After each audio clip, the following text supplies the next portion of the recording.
औज़ुबिल्लाहि मिनश्शैतानिर्रजीम बिस्मिल्लाहिर्रहमानिर्रहीम 27/7/2020 आज का डेट है।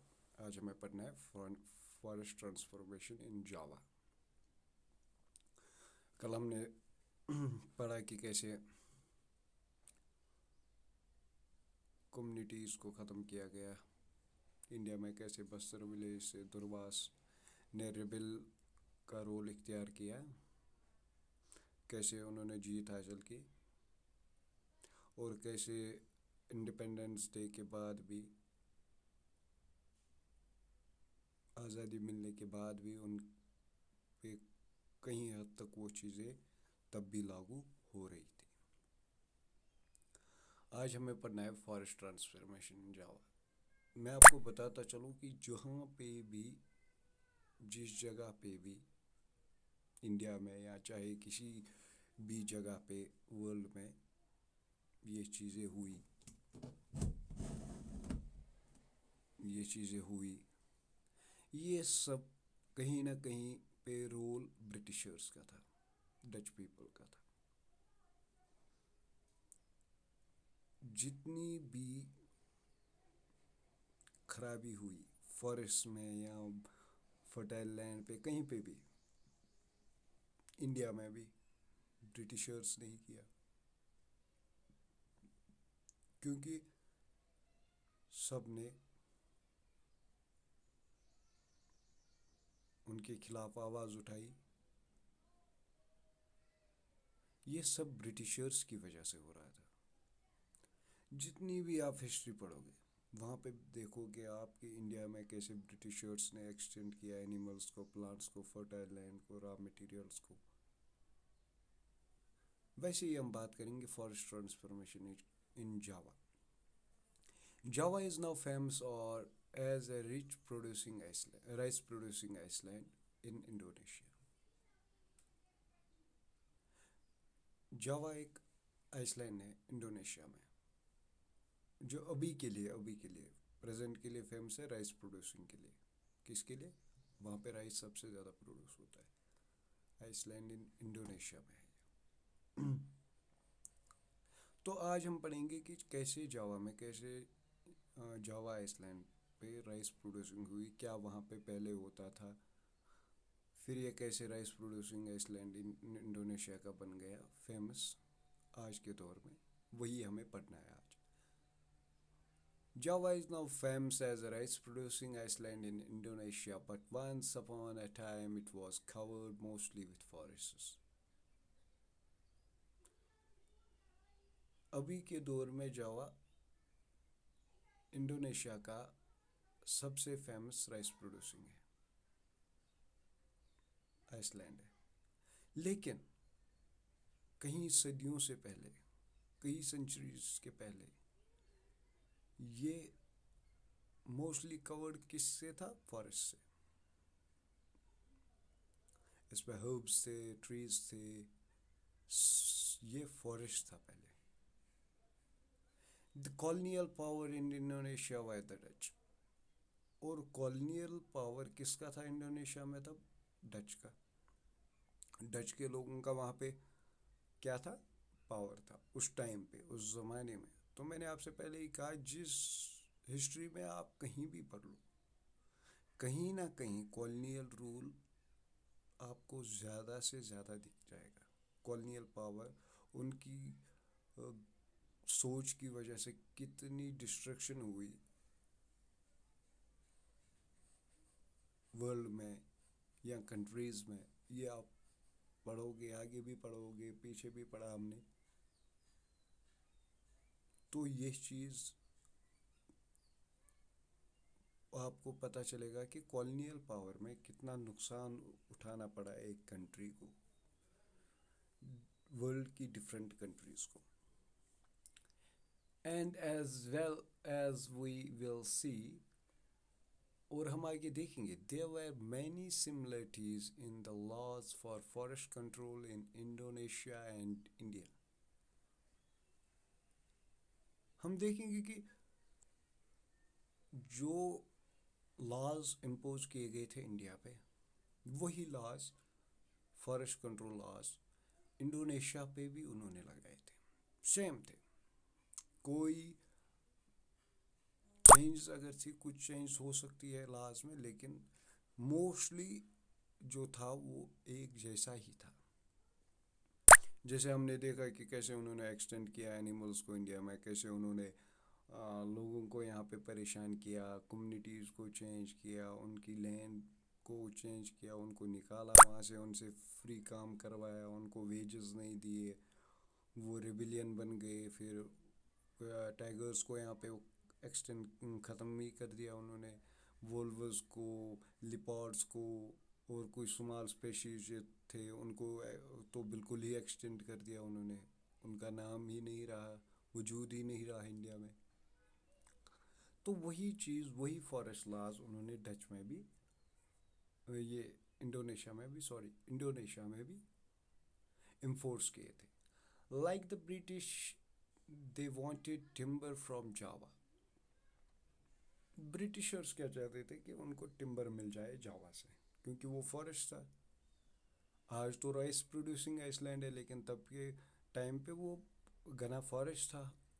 ब्रिटिशर्स को टिम्बर चाहिए था जावा से टू बिल्ड देयर शिप्स। मैंने आपको पहले भी कहा कि वो शिप्स बनाने के लिए इंडिया के फॉरेस्ट को ख़त्म कर रहे थे। अब शिप्स बनाने के लिए उन्होंने क्या किया था, इंडोनेशिया को भी, जावा जो आइसलैंड है अभी वो फॉरेस्ट था पहले, उसको भी ख़त्म किया अपने शिप्स बनाने के लिए। In 1600th century, the population of Java was an estimated 3.4 million. 1600 century में जो एस्टिमेटेड पॉपुलेशन थी जावा की वो 3.4 मिलियन थी। There were many villages in the fertile plains. बहुत सारे जो गांव थे वो कहाँ बसर कर रहे थे, फर्टाइल लैंड पे, फर्टाइल ज़मीन पे, जहाँ पे इजी ग्रोइंग क्रॉप्स होते हैं। फर्टाइल लैंड थी, fertilise. But there were also many communities living in the mountains and practicing shifting cultivation. वहाँ पे और भी कुछ कम्युनिटीज़ थी जो पहाड़ों पे ज़िंदगी बसर कर रही थी, वहाँ पे अपना शिफ्टिंग कल्टीवेशन प्रैक्टिस कर रही थी। तो आप देख सकते हो सिमिलरिटीज कि यहाँ पे भी ऐसी कुछ जगहें हैं जहाँ पे पहले फॉरेस्ट हुआ करता था, अब खाली ज़मीन है वहाँ पे। ट्रीज़ को एक्सटेंड ख़त्म ही कर दिया ब्रिटिशर्स ने। वही चीज़ उन्होंने इंडोनेशिया में की, अपनी शिप्स के लिए, अपनी लालच के लिए, शिप्स बनाने के लिए उन्होंने जावा को एक्सटेंड करना शुरू कर दिया, टिम्बर लेना शुरू कर दिया जावा फॉरेस्ट से, और शिप्स बनाने शुरू कर दिए। तो 1600 सेंचुरी में हम देखते हैं कि जावा की पॉपुलेशन जो थी 3.4 मिलियन थी, और कुछ विलेजेस फर्टाइल लैंड पे थे, और कुछ कम्युनिटीज़ पहाड़ों पे रहती थी और वहीं पे अपना शिफ्टिंग कल्टीवेशन कर रही थी। The word Cutler of Java, the wood Cutler of Java,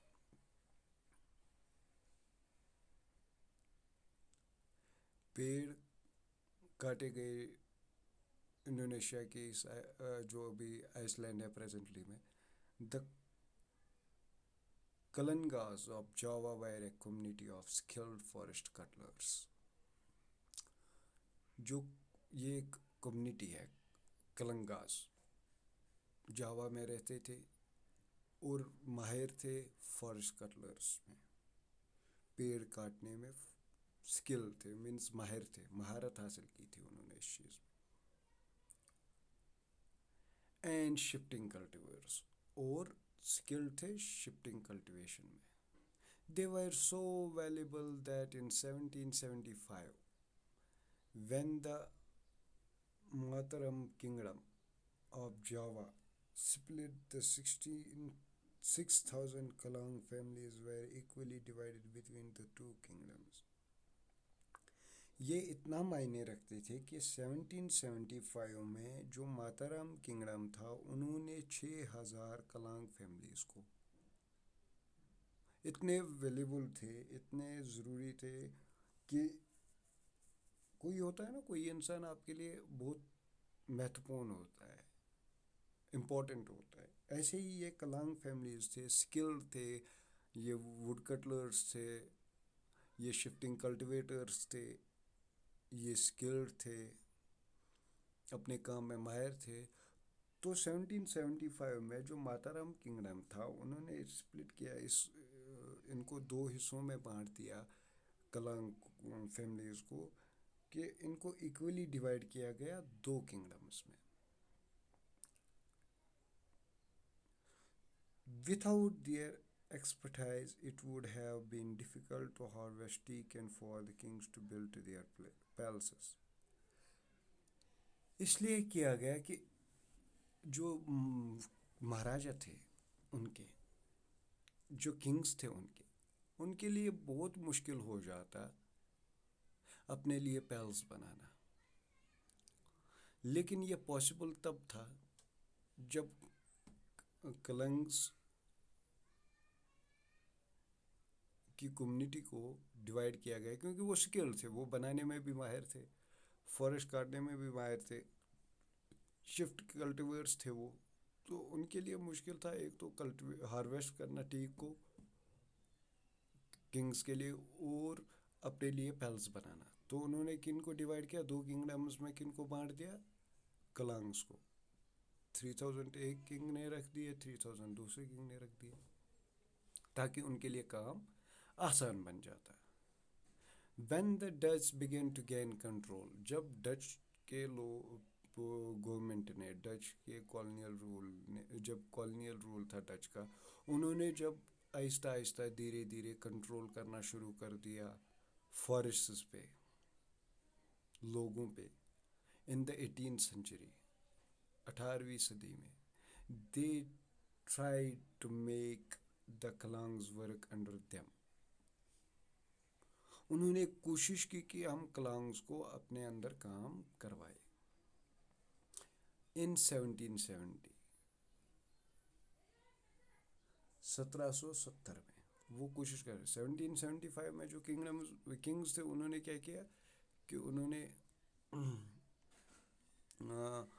इनको बांट दिया। लेकिन उससे 5 साल पहले ही जो ब्रिटिशर्स थे, जो डच पीपल थे, उन्होंने क्या किया, उनका कॉलोनियल रूल चलना शुरू हो गया था। वो कंट्रोल करना अभी कर रहे थे, धीरे धीरे उनका कंट्रोल हो रहा था। लेकिन वो तब भी कोशिश कर रहे थे कि हम किनको ले, कलांग्स को वर्क करवाए अपने अंडर।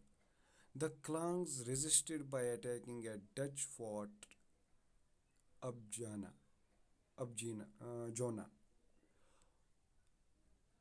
तो कलांग्स जो थे उन्होंने रेजिस्ट किया, उन्होंने रोका इस चीज़ को, उन्होंने अटैक करना शुरू कर दिया फोर्ट्स पे, फोर्ट अबजोना पे उन्होंने अटैक कर दिया। तो यही चीज़ हम पढ़ रहे हैं। रिबिलियन मैंने आपको कल भी बताया, विदाउट एनी रीज़न कोई रिबिलियन नहीं बनता है, जब तक ना उस पर कोई जुल्म हो, कोई भी हो, चाहे कम्युनिटी हो, चाहे वन पर्सन हो, चाहे फैमिलीज हो, चाहे विलेज हो, चाहे कंट्री हो, चाहे स्टेट हो, वो तब तक रेजिस्ट नहीं करता, तब तक रिटेलिएट नहीं करता, जब तक ना उसे लगे कि नहीं मेरे पे जुल्म हो रहा है, मेरे पे कुछ ना कुछ तो गलत हो, कुछ ना कुछ मेरे साथ हो रहा है। यही फॉरेस्ट ट्रांसफॉर्मेशन हमने पढ़ी, फॉरेस्ट ट्रांसफॉर्मेशन, तब्दीली, फॉरेस्ट की तब्दीली। जावा में क्या हुआ, अभी तो वो राइस प्रोड्यूसिंग आइसलैंड है इंडोनेशिया का, लेकिन तब वो फॉरेस्ट हुआ करता था। और कॉलोनियल रूल ने उनको भी तबाह कर दिया, हमें भी यहाँ पे इंडिया में तबाह कर दिया। वहाँ पे भी रॉ मटेरियल्स लेना शुरू कर दिया, यहाँ पे भी रॉ मटेरियल्स शुरू करने लगे। वो एक हिसाब से हम कह सकते हैं खुद गर्ज थे, अपना फ़ायदा, अपना मुनाफा ढूंढते थे। उन्होंने अपने शिप्स बनाने के लिए टिम्बर लिया जावा फॉरेस्ट से, और फॉरेस्ट ख़त्म कर दिया, वहाँ पे एक्सटेंट ही कर दिया। अभी वो आइसलैंड है। फैमिलीज़ को एक जगह से दूसरी जगह रहना पड़ा, शिफ्ट करना पड़ा। तो क्या हुआ कि इस चीज़ से जावा में तब्दीली आई, फॉरेस्ट ही ट्रांसफॉर्म हुआ आइसलैंड में। मैंने कल भी बताया आपको कि इंडिया में कितना नुकसान उठाना पड़ा, अभी भी वो चीज़ का नुकसान उठा रहे हैं यहाँ पे लोग। इतनी डिफॉरेस्ट्रेशन ऑलरेडी की गई है यहाँ पे कॉलोनियल रूल के दौरान। तो क्लांग्स ने रेजिस्ट किया इसी चीज़ को, उन्होंने भी अटैक कर दिया डच फोर्ट पे, क्योंकि वो भी चाहते थे कि नहीं, ये जो कर रहे हैं उनको भी समझ आ गया कि ये लोग गलत कर रहे हैं, हम इनके अंडर क्यों काम करें, हमारी लाइफ है, हमारी ज़रूरत है, हम अपने हिसाब से करेंगे, किसी के दबाव में आके थोड़ी ना करेंगे। तो वही चीज़ उन्होंने भी सोची। क्लांग्स के लोग जो थे वो स्किल्ड कम्युनिटी थी, फॉरेस्ट कटलर्स थे, शिफ्टिंग कल्टिवेटर्स थे, उनकी डिमांड ज़्यादा थी, वो वैल्यूबल थे। किंग्स जो थे उन्होंने उनको इतना वैल्यूबल समझा कि उन्होंने दो किंगडम्स में उनको डिवाइड कर दिया, ताकि उनको हार्वेस्ट के लिए, टीक हार्वेस्ट के लिए बंदे मिल जाए, या पैलेसेस बनाने के लिए उनको बंदे मिल जाए, क्योंकि वो स्किल्ड थे। तो जब उनको लगा कि डच पीपल हमें इजीली कंट्रोल कर रहे हैं, आहिस्ता आहिस्ता हमारे पे कंट्रोल कर रहे थे, उन्होंने भी रेजिस्ट किया, उन्होंने भी अटैक कर दिया उन पे वापस से, क्योंकि वो भी अगर वो रेजिस्ट नहीं करते शायद वो भी उनको काम करवाते वैसे ही विदाउट एनी वेजेस, उनको अपने अंडर रखते। तो यही चीज़ मैं बता रहा हूँ कि तब्दीली ज़रूरी होती है, हर चीज़ का टाइम बाउंड होता है, जो गलत है गलत है, जो सही है सही है, लेकिन ये आप पे डिपेंड है, आपको गलत को कैसे रिटेलिएट करना है और सही को कैसे सही रखना है। तो वही हमने पढ़ा फॉरेस्ट ट्रांसफॉर्मेशन। कल इंशाल्लाह हम नया कुछ टॉपिक पढ़ लेंगे, जो नया होगा कोई सब टॉपिक हमारा यहाँ, अगर इंशाल्लाह रब ने चाहा आपके एग्ज़ाम्स भी आने वाले हैं तो आपका पेपर जो है वो सेट हो जाएगा, आपको बता दिया जाएगा इसके बारे में, पेपर्स के बारे में। तो आप मेहनत कीजिए, अच्छे से पढ़िए और इन चीज़ों का ख्याल रखिए। और मैंने आपको बार बार यही बात कही, मैं आपसे कहे जा रहा हूँ कि आप खुद भी पढ़िए, क्योंकि 2G नेटवर्क सिस्टम है, वीडियोज़ अच्छे से डाउनलोड नहीं होते हैं, पूरे वीडियोज़ नहीं, वरना ये वीडियो जो है हम 20 मिनट्स तक अप्रॉक्सीमेटली रख देते हैं, 16-17 मिनट्स तक अप्रॉक्सीमेटली रख पाते हैं, क्योंकि 2G नेटवर्क की वजह से। जब नेटवर्क रिस्टोर हो जाएगा फिर तो इजी रहेगा कि अगर 30 मिनट्स का भी 40 मिनट्स का भी क्लास सके। तो वही बता रहा हूँ, हम छोटे छोटे टॉपिक्स कवर कर रहे हैं, इंपॉर्टेंट चैप्टर्स कवर कर रहे हैं, आप उस हिसाब से भी अपने लेसन्स पढ़िए, खुद भी थोड़ी प्रिपरेशन कीजिए, प्रैक्टिस कीजिए। तो कल हम नेक्स्ट टॉपिक पढ़ेंगे इंशाल्लाह। आज के लिए इतना ही, आप इसको पढ़िए, इससे आगे भी जो आपका नेक्स्ट टॉपिक है वो पढ़िए खुद भी, इससे पहले के टॉपिक जो हमने पढ़े उनको रिवीजन कीजिए, अच्छे से पढ़िए, ठीक है। इंशाल्लाह tomorrow we will start with new topic.